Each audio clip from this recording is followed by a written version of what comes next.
Hello, everybody. Welcome to the dining room table. Welcome to Mistakes Were Made, and welcome to the recap for the second pay period of October.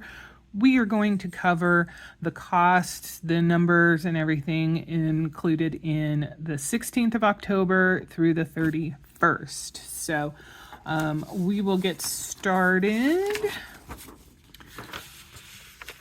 And hopefully you guys can see. I mean, I can zoom in a little bit. I guess that's all right. So, like before, we are mostly going to be looking at the actual columns simply because what we budget and what the actual is tends to be pretty similar. There are going to be a few areas where there's some differences. The biggest one is in this first section with income, because I am using a very low-ish baseline for my pay, simply because I have quite a array of possibilities with where my pay will land at the end of any particular pay period. And we will talk a little bit more about some of the things going on with the job once we get done.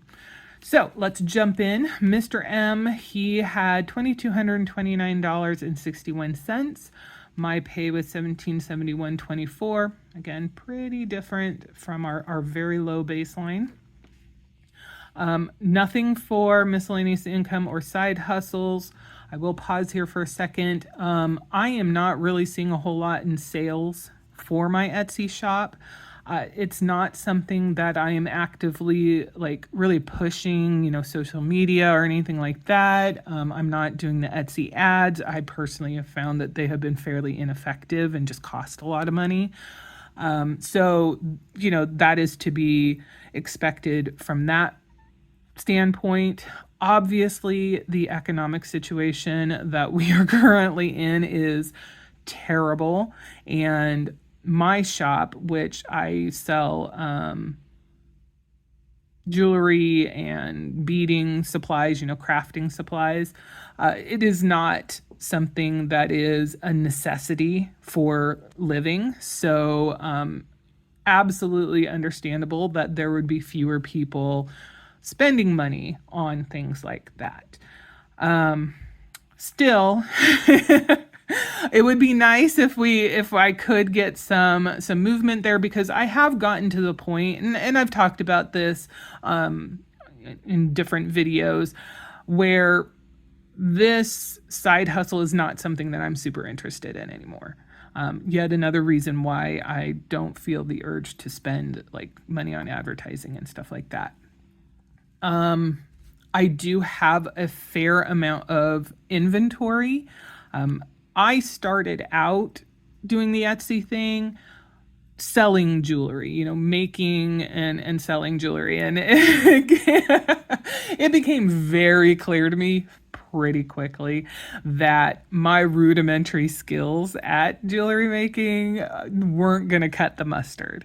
And that I didn't have any problems with that. I am definitely somebody who will get interested in a particular hobby or, some kind of interest and jump in feet first, go crazy, buy all of the stuff, and then, do the things. And I'm super enthusiastic about it.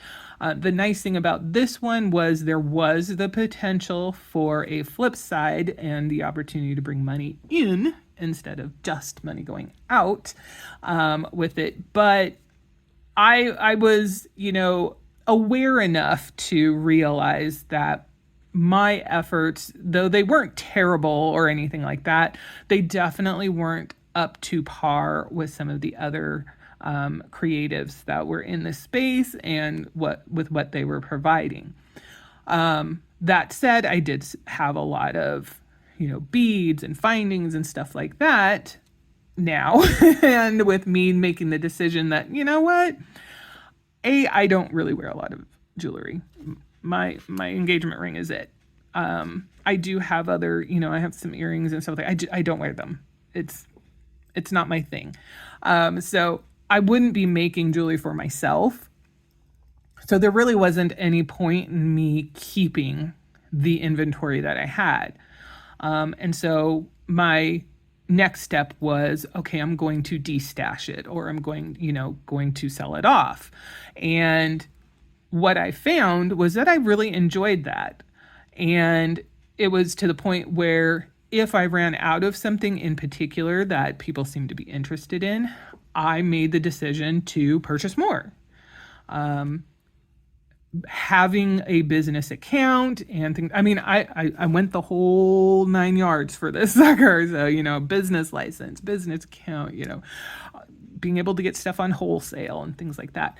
I was able to purchase it much cheaper in a lot of cases than some other folks might. And then, so that meant I could offer it for sale with a little bit of a markup so that I made some money, but it wasn't necessarily like outlandishly expensive either. And so that essentially is what I have been selling on Etsy as a general rule for the last 10, 12 years now. Things were really, really, really good in 2000, 2001, 2002. 2020, 2021, 2022. Yeah, not 2000s. I mean, to the point where one of those years, I think my Etsy shop, I brought in gross, this is gross, over $50,000. So, I mean, it was a very terrible time because obviously that is the time where a lot of people were not working, everybody had to stay home, things like that. But for me and my particular business, it was good because those same people needed new hobbies, needed things to do. A lot of them started looking at different side hustles that they might be able to start, and thus they needed supplies if they were going, the jewelry route, creating route, things like that. So definitely the high time of my endeavors.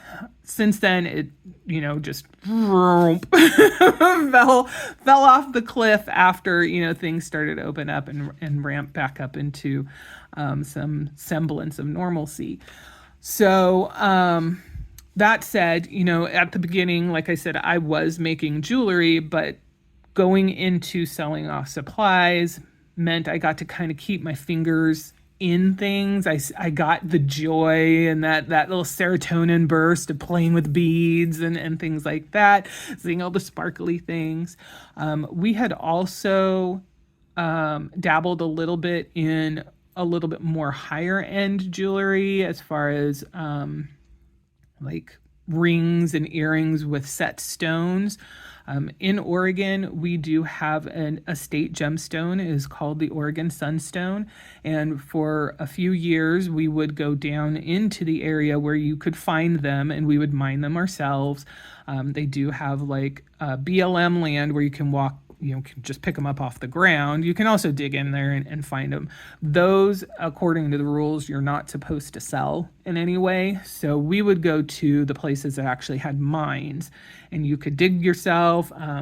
We went to a place, Spectrum Mine in particular, where they had, different options of you can mine it, you're in the dirt and chipping away. They had tailings, big piles of rock that they had already kind of gone through, and you could look for stuff through there. They also had a conveyor belt option where they would take, big masses of rock and stuff and put it through this thing that would crunch it up, and then essentially on the conveyor belt you would pick through and find your gems.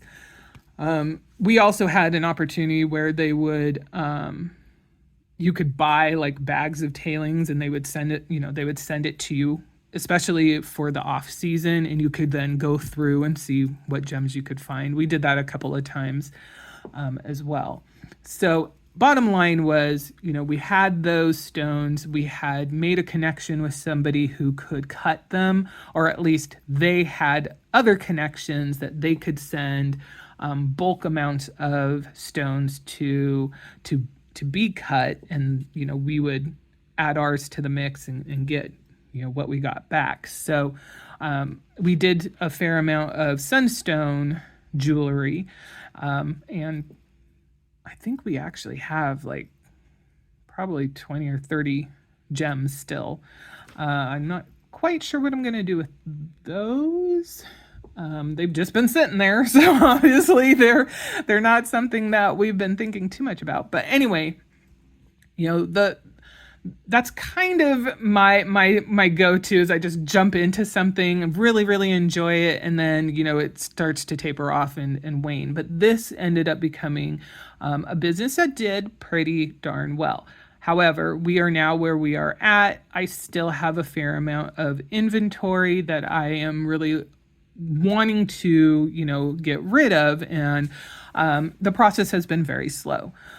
We have gotten to the point where I have taken what the items that make sense to do it, just taken a bunch of random things, dumped them in a box, and now I'm selling like bead mixes and other things like that. So I don't know if we are going to see anything in this column anytime soon.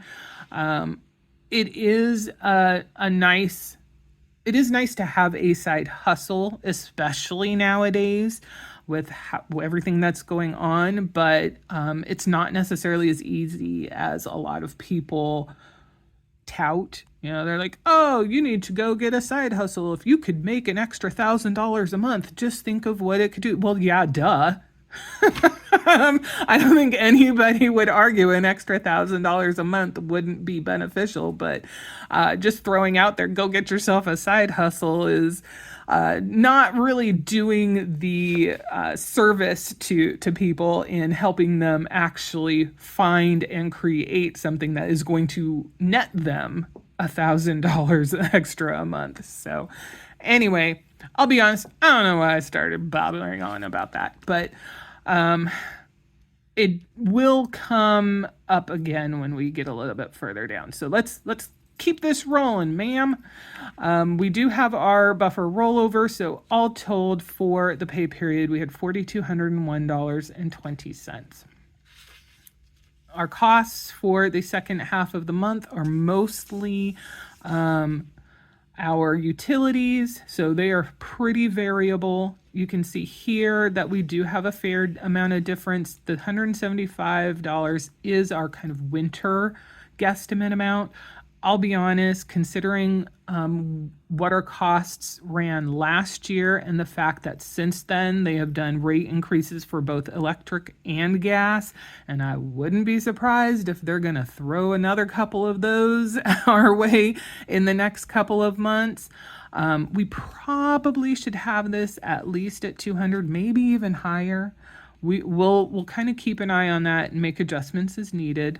For now, we are landing less than what we have budgeted. This is slowly ramping up a little bit faster than the gas. The gas is still kind of in that summer timing or usage, but our furnace has definitely kicked on quite a bit over the last few weeks. So I expect this to start ramping up a little bit more quickly. Everything else kind of lands about what we would expect. So our costs were, $1487.60, leaving us with $2713.60. Next, we have our savings piece. We only put in our budget $25 towards the emergency fund. It's probably something we should look at maybe changing. We'll see. The bulk of what goes into our emergency fund is based on whatever monies we have left over, which may not necessarily be the best process, but it is what we have for now. Plus our buffer rollover, so $225. That brings us to $2488.60. Then we've got our cash envelopes. And again, just like last time, the amounts in our actual column are the same as in our budgeted column. We very rarely have any differences between the two. First half of the month is usually $701 for our sinking funds. Second half of the month is usually $711. The only real deviation we tend to see is if there is a magic month for groceries or 5 Mondays in a month. which coincidentally next month, December, will have 5 Mondays. And I think 3 of those will fall in the first half of the month. So that will be a $300 grocery line item, and we'll bump it to 801. If it was in the second half, it'd be 811. So that's really the biggest scenario that we tend to see a difference in. That doesn't mean there couldn't be some crazy expense that comes through, but for the most part, we don't see deviation here. Now that said, along the lines with, the Etsy business, I'm contemplating whether it really makes sense for me to keep my business license at this point. The amount of commerce that I'm doing really is so low that it kind of feels like it falls more into the hobby level. I am in the process of de-inventorizing, so it's not like I am trying to pursue continuing the business. So I'm really a little bit on the fence on whether I should go ahead and renew the business license this year, or next year in March, and then call it quits, or just say, when March comes around, we won't renew, and then figure out what we're going to do with the business license category, the money that we have saved so far. Now, if I do make the decision not to move forward, starting now, that opens up some opportunities for how are we going to use that money. So we budget $11 per pay period, or $22 per month. I would probably round that down to $20 if we are going to look at, maybe boosting something else in the list. I don't know. We have some options. And this is obviously something that I've been thinking about. And of course, I love to overcomplicate things by creating all sorts of different options. It's just what I do instead of making a decision and moving forward. But there are a few options. One is, I don't do the business license anymore, and we just absorb that $22 a month, and essentially it would show itself up when we're looking at how much do we have for our priorities at the end of the pay period. We could reassign that $20 to $20 to something else. I was just talking about the fact that we only do $25 a month for emergency fund, so we could potentially put that $20 there. So now we're doing $45. We could choose to move that money into something else in our cash envelopes. Right now, what tends to get the money is the clothing category. So we could go ahead and say, let's bump the clothing category by $20 a month. So now it's $30 a month. That seems like a reasonable option. We could break it up, $10 a month to clothing and maybe $5 to both gifts and giving, since those are both at $5 levels.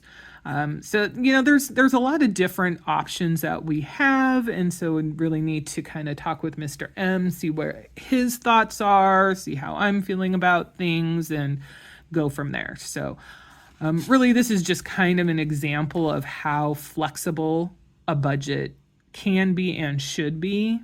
You need to be open to life situations changing and capitalizing on what opportunities those might present to you. Depending on what route we take, it's going to have a different impact. If we decide to put that into emergency fund, obviously we'll have that little extra boost for the emergency fund. If we decide to put it into one of these cash envelopes, then of course we'll have a little bit more money for those particular categories. If we decide to not do anything with it, then a little bit of that money will go to each of our extra priorities. We could make the decision, because I really want to get the mortgage down, that each pay period I make an extra $11 payment towards the principal on the mortgage. It's a small amount of money, but it is something that, especially over time, it will have impacts wherever we decide to assign it. So it's just, one of those things. So anyway, once we calculate all of that, we are now down at $1,777.60. And then we move up over here, no changes with my guilt-free spending. It brought us down to $1,747.60. And of course, we have our twice a month transfer to our long-term goals of $100. And right now it is being assigned to the carport replacement and fix option in our very long and always getting longer list of things that we either need to do or would like to do. So at the end of the day, that brings us to $1,647.60. That is still available to us. That is money where we have created a budget. What I feel and Mr. M feels is a very robust budget. It gives us everything we need, food, covers our costs, car, utilities, and things like that. It gives us just enough of what we want. We've got, Prime. Where is it? We have Prime here. We've got Netflix up here. It's the first pay period thing. In my Kindle, we've got entertainment in there. We've got that, dining out and entertainment already. So we are not feeling like we are lacking anything to an extent where it's a concern or a problem or makes it difficult to stick to the budget. And because of that, we are able to have a fairly large discrepancy between the cash that needs to go out and the cash that's coming in. And of course, our decision on how we are going to utilize this money is to fund these priorities. It's very boring. I mean, I would not necessarily say I wouldn't be more excited about having this kind of money at the end of a pay period if it was going to something else, something more immediate, something more sexy, something more fun.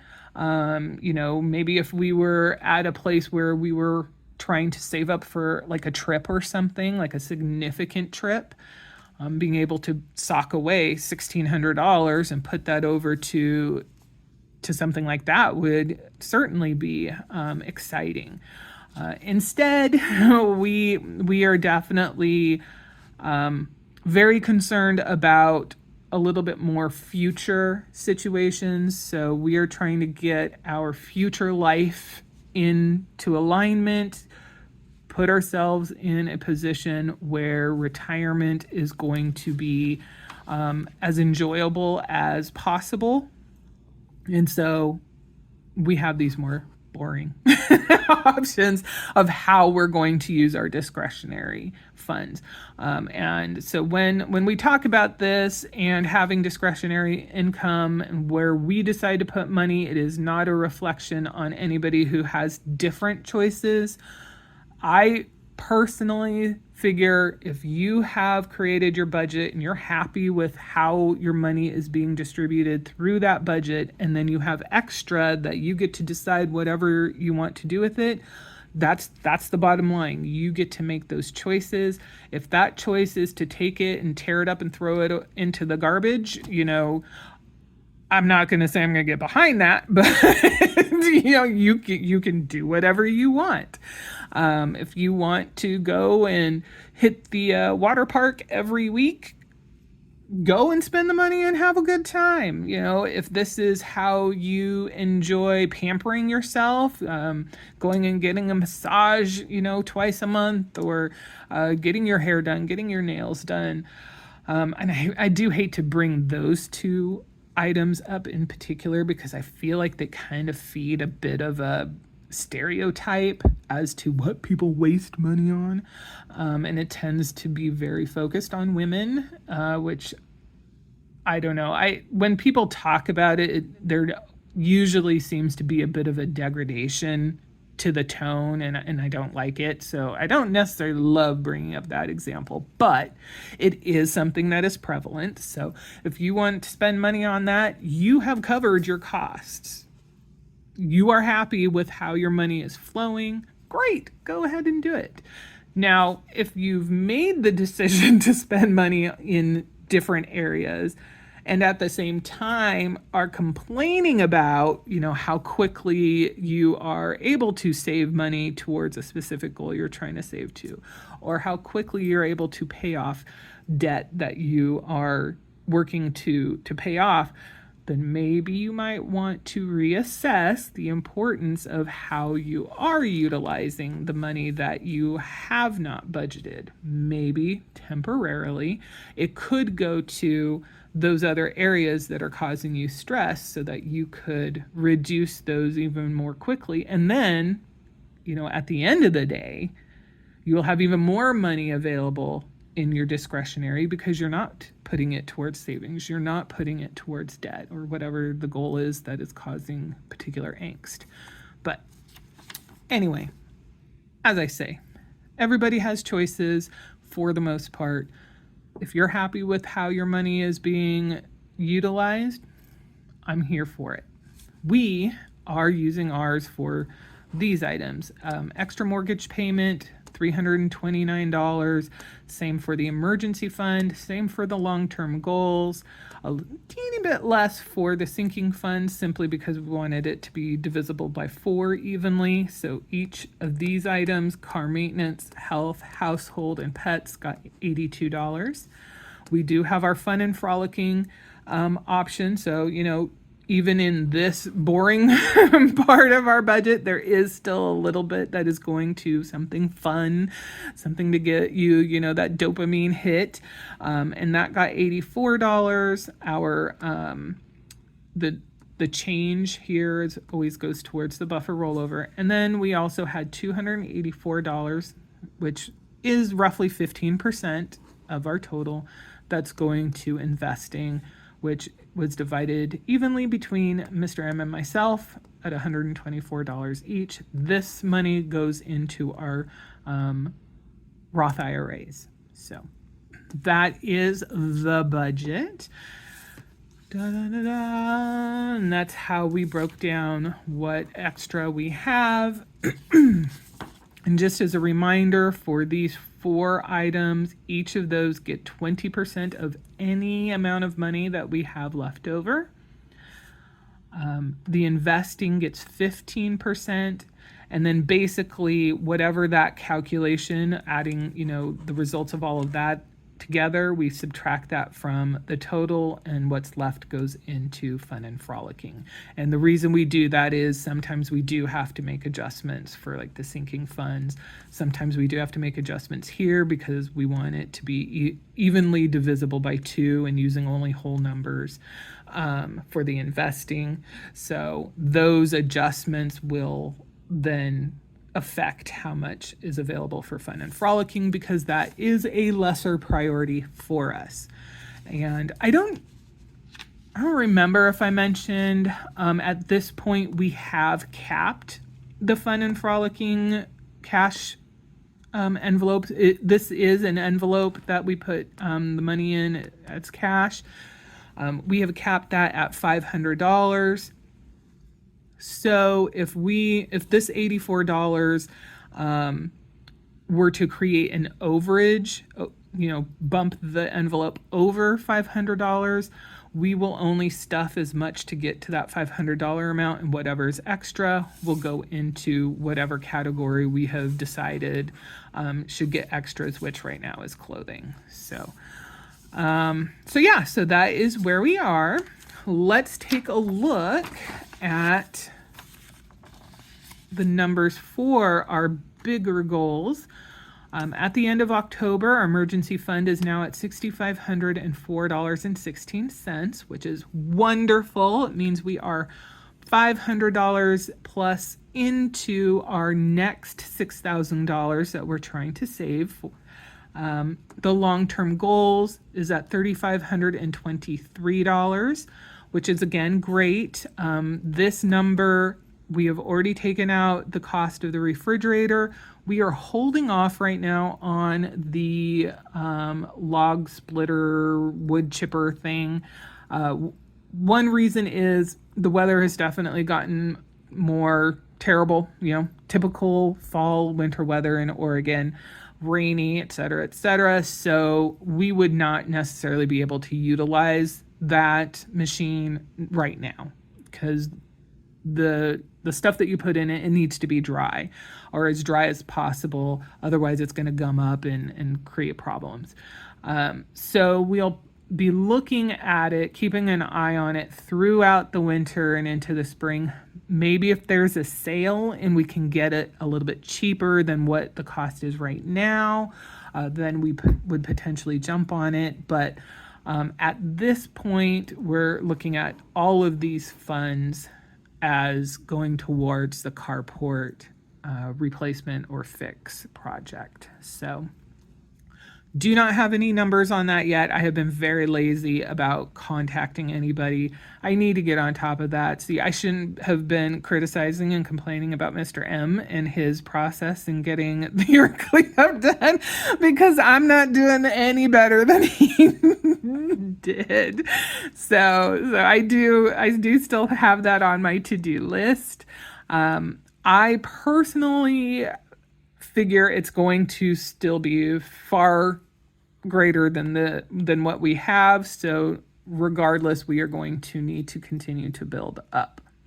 The mortgage principal, we are down to $221,779.57, which is, it's always great whenever we, breach a $1,000 mark. So we are under 222,000 at this point.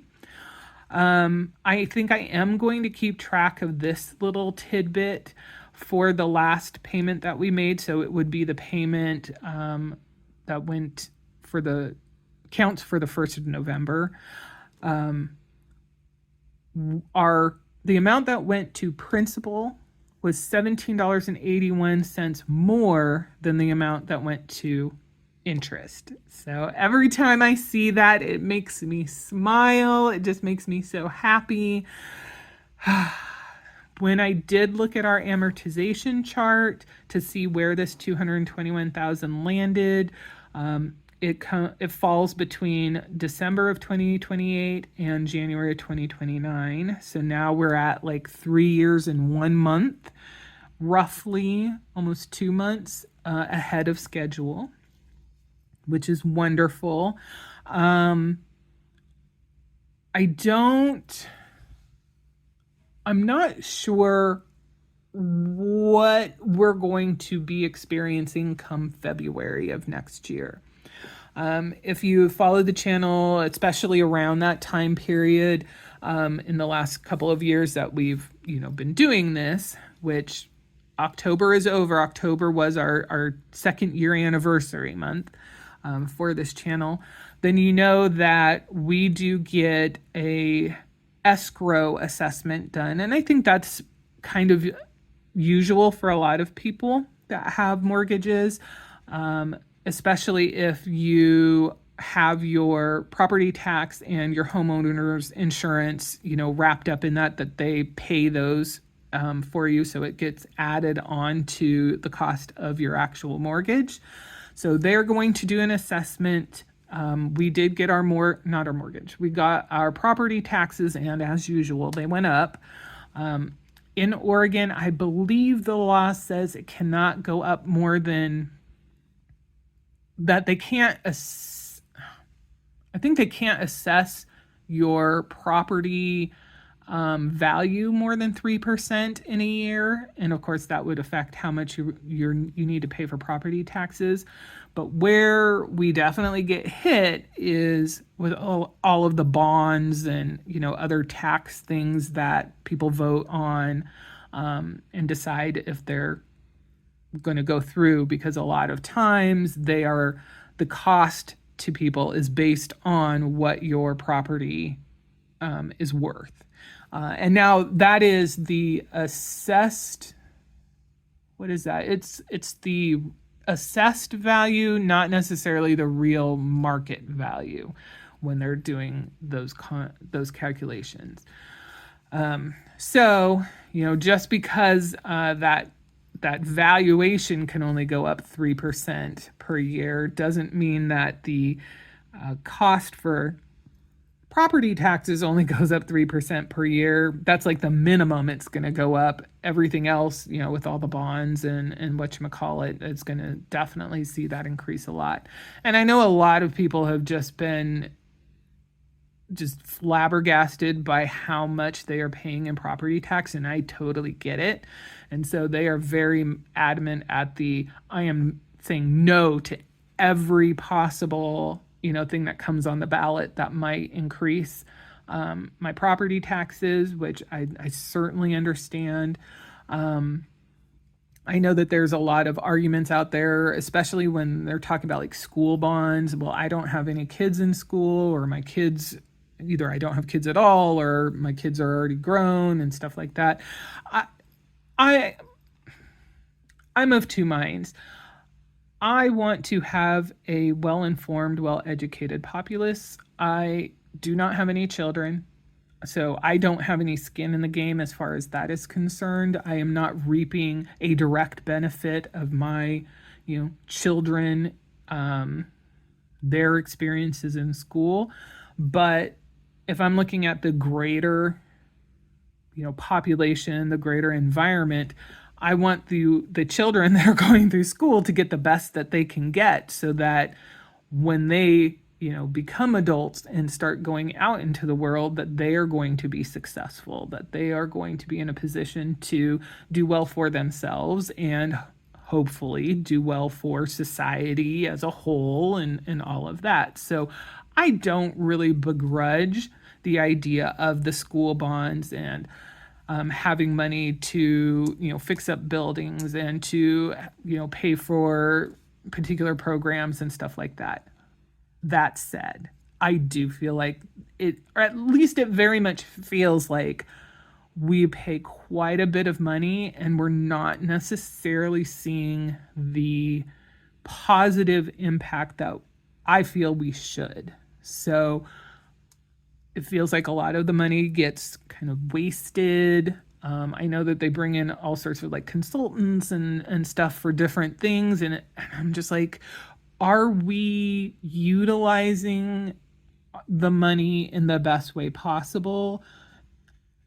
I have to assume that for certain things, a consultant is probably helpful, but is it always? Are the consultants that we're getting doing a good job? I don't know. I do feel like the quality of schools in general has definitely diminished over the years. I know when I was a kid and going to school, Oregon schools were looked at as very good, and I don't get the impression that they are now. Again, I don't have any kids in school, so it's kind of hard for me to necessarily judge from that respect, but both of my parents were teachers. They are, of course, now retired.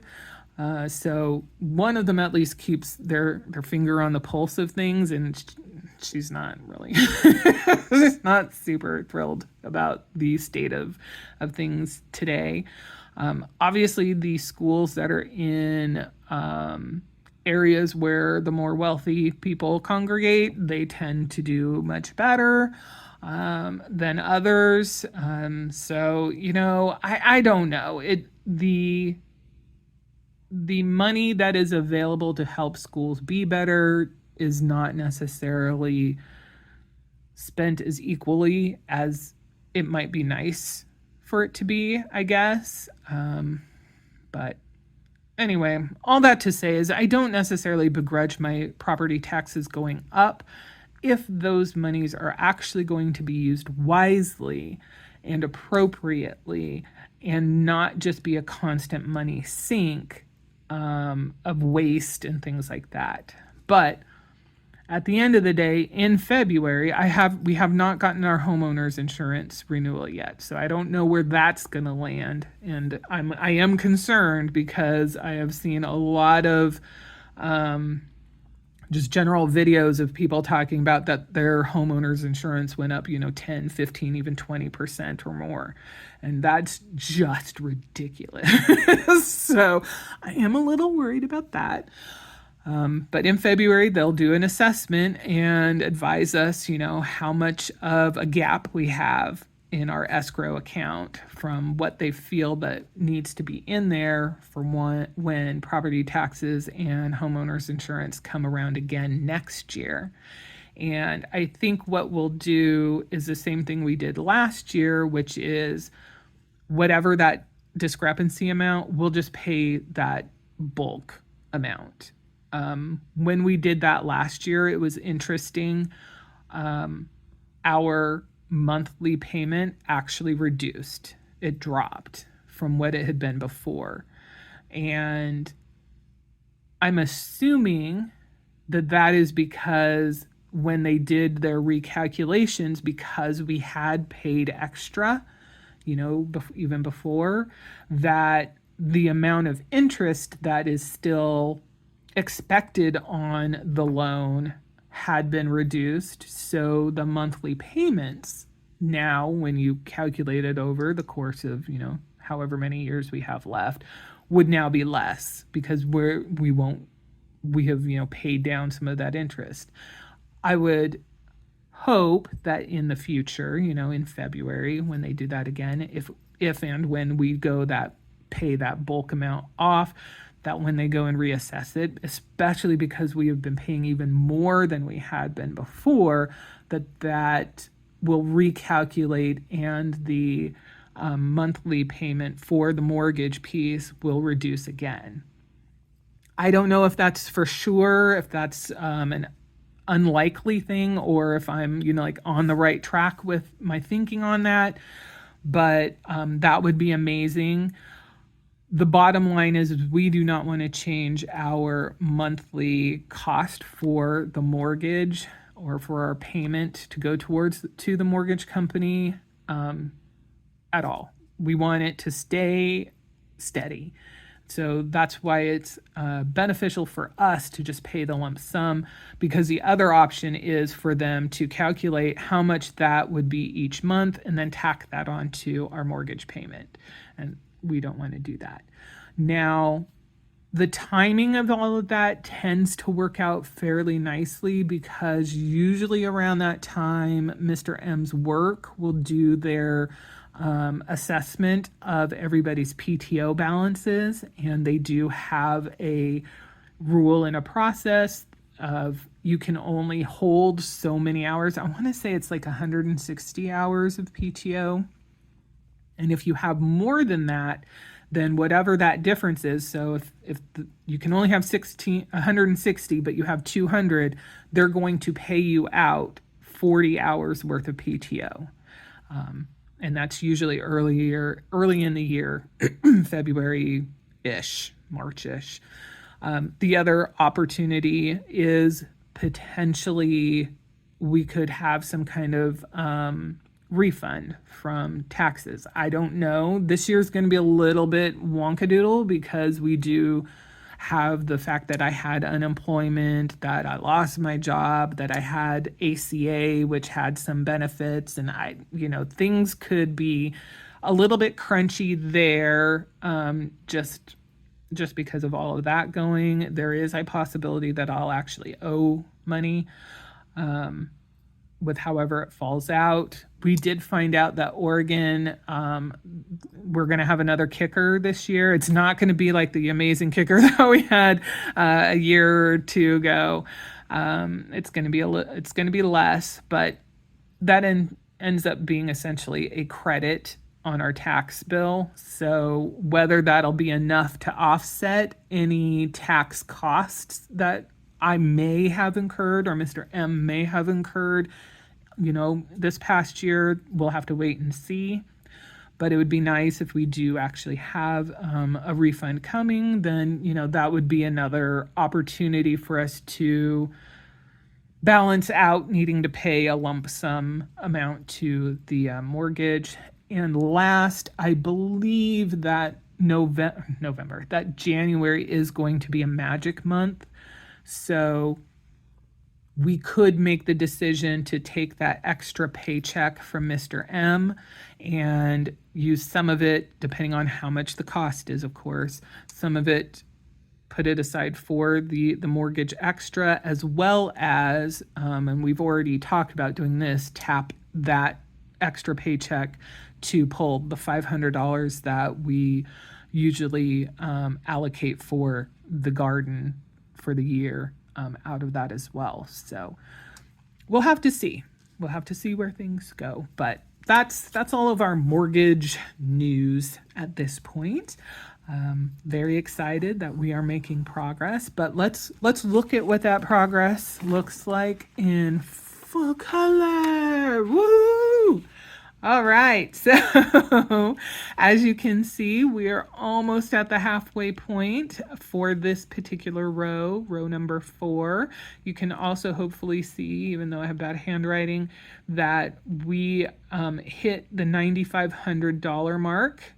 We technically have actually reduced our mortgage as of, from April of 2025 through now by $9,899.38. So we have almost reduced it $10,000. I was so dramatic with that $10. $10,000. So just a little bit more and we would have been able to fill this box right here. But I am so pleased, so excited that we have made this kind of progress. I am looking forward to being able to finish out this line and of course going to the next one. Everything about this and this process makes me happy. One of the biggest things that we really, really need to have happen before we retire is to pay this house off, because that is a big chunk of money every month.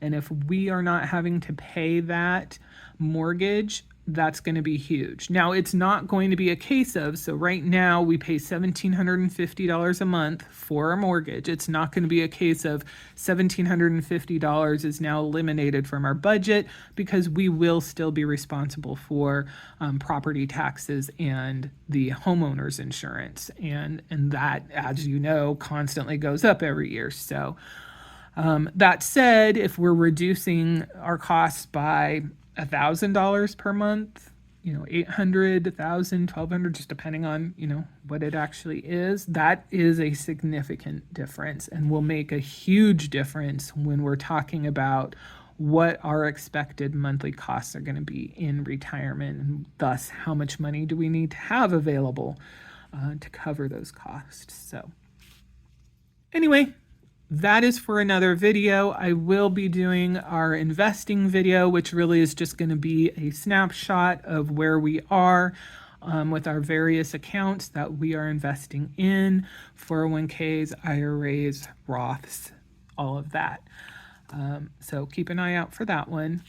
We'll also talk a little bit about kind of our thoughts on retirement and some of the things that have been morphing and changing in that arena. All right, but that is where we are on our mortgage. The last piece that I want to talk about, we are getting a little bit long here, is my job. Oh boy. So first and foremost, there was a question about, the situation where people will volunteer to do a short shift or get voluntold that they're going to do a short shift, and what the pay situation is with that. In either of those situations, that is going to be unpaid time. So if you say that you're open to leaving early and they tap you at 4 hours into the shift, that means you have 4 hours that you're not going to be paid unless you decide to use some of your PTO. So it is an option to use PTO, but you'd have to use that in order to get paid for that 4 hours. Now, the nice thing about this job is if we are getting overtime, it is based on an 8-hour shift. We do not have to make it to 40 hours in a week before we get the overtime applied. So it is possible that, maybe we have a heavy Monday and we work 2 hours of overtime. If that next Tuesday you get tapped, 4 hours into the shift, then the fact that you did 2 hours of overtime the night before would essentially balance that out. So it would be as if you had just worked, 2 8-hour shifts, roughly. Obviously, I'm going to actually back this out a little bit because it's really close. If you end up with multiple days where you're doing fewer hours than a standard 8 hours and you're not getting much else over time, then you're going to be taking a loss. So there is that. And again, that makes me very, very happy that we have made the decision to keep that job loss fund intact and separate, because if it happens that there is a reduction and I'm one of the people that needs to, work fewer hours, or I even volunteer to work fewer hours, then we can still augment my pay with that fund, if needed.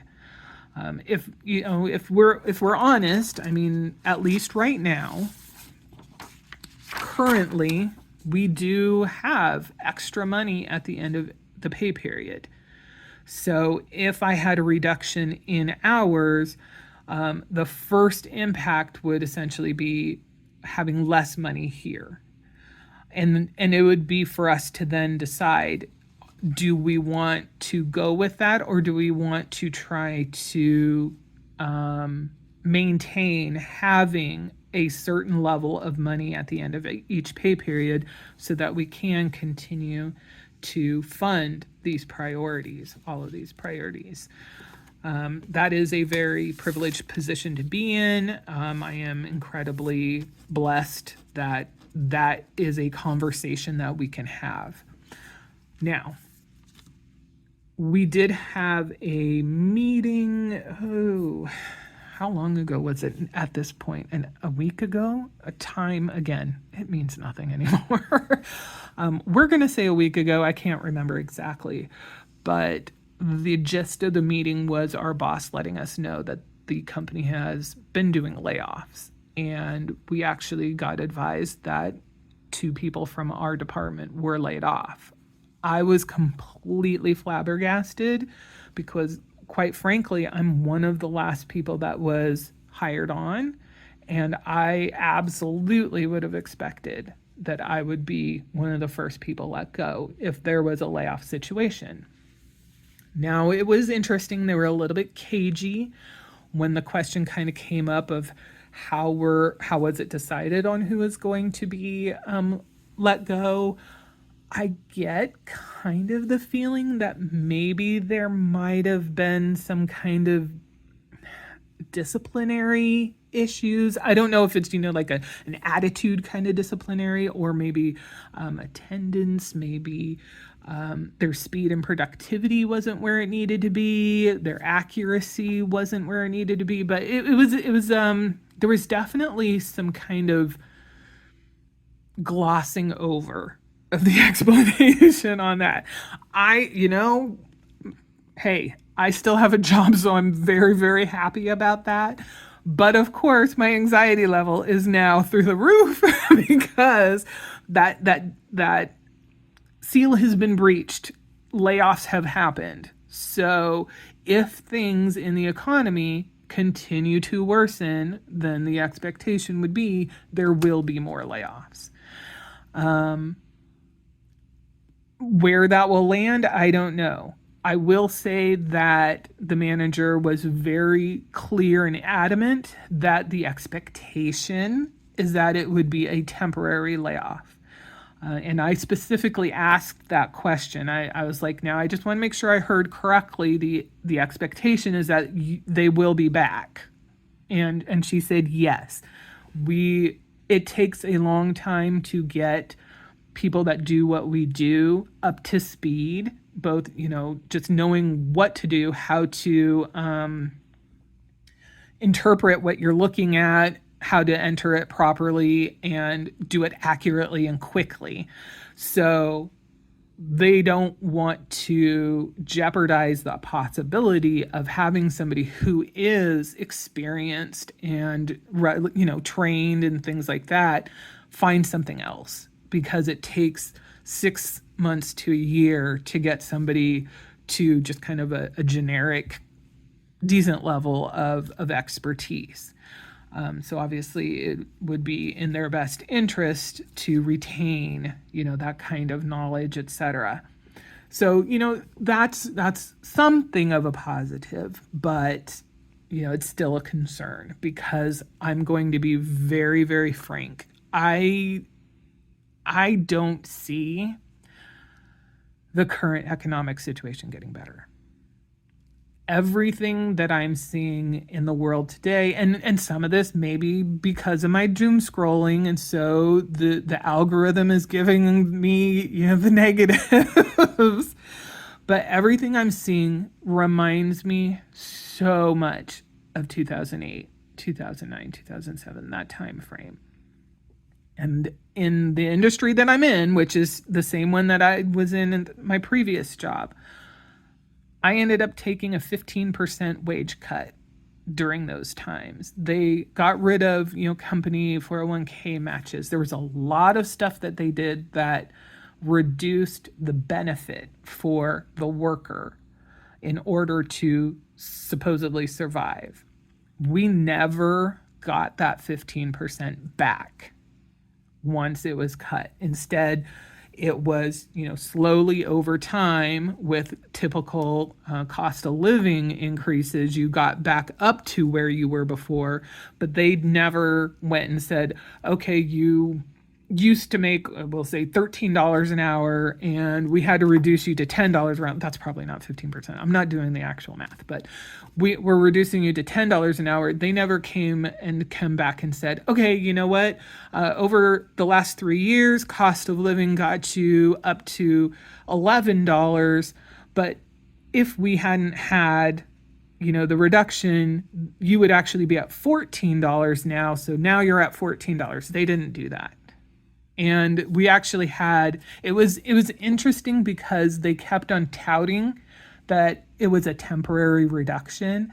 And as time went on, people would ask during company meetings, so when are we going to see the revision? When are we going to see? And it got to the point that the CEO got so irritated with those questions that he just flat out during a meeting said, "You're never getting that back." Oh boy. That did not go well. Because the company that I work for was a union company. It had both union and non-union workers, but boy, oh boy, there were some heated folks because it was very much touted as this is a temporary measure. So it's that experience that makes me think once that breach has happened, there's layoffs. The likelihood that that's the end of the layoffs seems slim. The fact that inflation is terrible, greedflation is terrible. I believe that the inflation rate is not quite as high as it used to be, but you can bet your bottom dollar that the companies that are used to us paying these high costs because you got to have food, they're not going to just reduce the costs. They see that the bill, things are getting paid. So why would they? The shrinkflation is still happening. Everything is happening to make things lesser but cost more. The number of people who are losing jobs is astronomical. The fact that we now are going to have 40 million people who rely on SNAP benefits, and they need those benefits. So many of those people, they are working full time and still need those benefits because the places that they work do not pay enough. Men, women, children, seniors, they, and it's not just the fact that these folks don't now will have less money to procure food, but it's also the stores that are used to having people utilize these benefits at their locations. That is money that they are not going to be receiving. So, how are they going to make up the difference? Are prices going to continue to go up even more now that the SNAP benefits aren't going to be circulating in the economy? I don't know. I don't know what the answer is. But it's just, I hate to be doom and gloom. As a general rule, I try to find the silver lining for everything. I feel like it is better to go through life with a smile than with a frown. And that's not to say, ignore what is bad or pretend that things aren't bad. I just feel like it makes it easier to get through the bad if you can see a silver lining, if you can see that light at the end of the tunnel, if you can find something that helps you retain joy so you don't slip into, depression and things like that. But all that said, I'm seeing all of the earmarks that make this feel like we're going to fall into another great recession like we had before. And as happy as I have been in sort of recent times about where my 401k and stuff like that, the investment side of things are, I feel like we are on the cusp of a bubble for the stock market too. Very, very bloated as far as the whole AI thing. And I am not an expert at all, but it feels kind of like the same situation with the asset-backed mortgage or subprime mortgage stuff, that bubble, when it broke, 2008 happened. And it just seems like, from my very unexpert view, we are going down a similar path. And so I anticipate things are going to get much worse before they get better.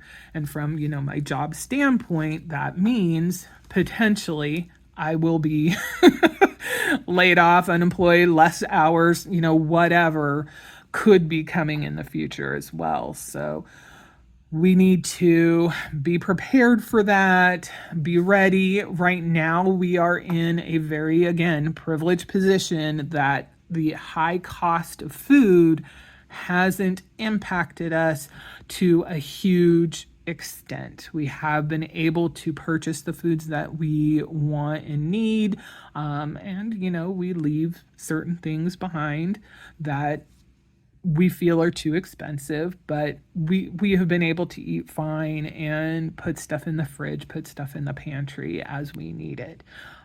We have not been so proud that we don't, as a general rule, we don't do name brand. We usually go for the store brand because it is cheaper.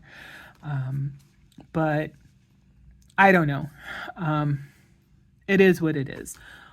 On the plus side, there are so many in the community who are doing what they can to help others. The fact that we have been able to meet and exceed so many goals, that keeps me motivated. The idea that, even if bad times are coming, they can't last forever is also, a positive. So we will just have to see how things go. We are going to celebrate our wins as they come, when they come, and take enjoyment from that. We are going to utilize the opportunities that our budget is providing us to enjoy things as best as we can, and go from there. All right, so this is over an hour. I totally did not intend for it to go that long. Lots of rambling. If you have stuck with me so far, I appreciate it. If you have any thoughts or particular concerns, anything like that, what are you doing these days, especially as costs are rising? How are you keeping your equilibrium? How are you handling, kind of some of the doom and gloom that is out there? I would love to hear your thoughts. And of course, if you have any questions for us, anything that we have not touched on or covered that you would like to get some more information about, or our opinions about, please note those down below. But I do hope you have a fantastic day. I hope you are taking care of yourselves and your loved ones, and I hope we will see you in the next one. Okay, bye-bye.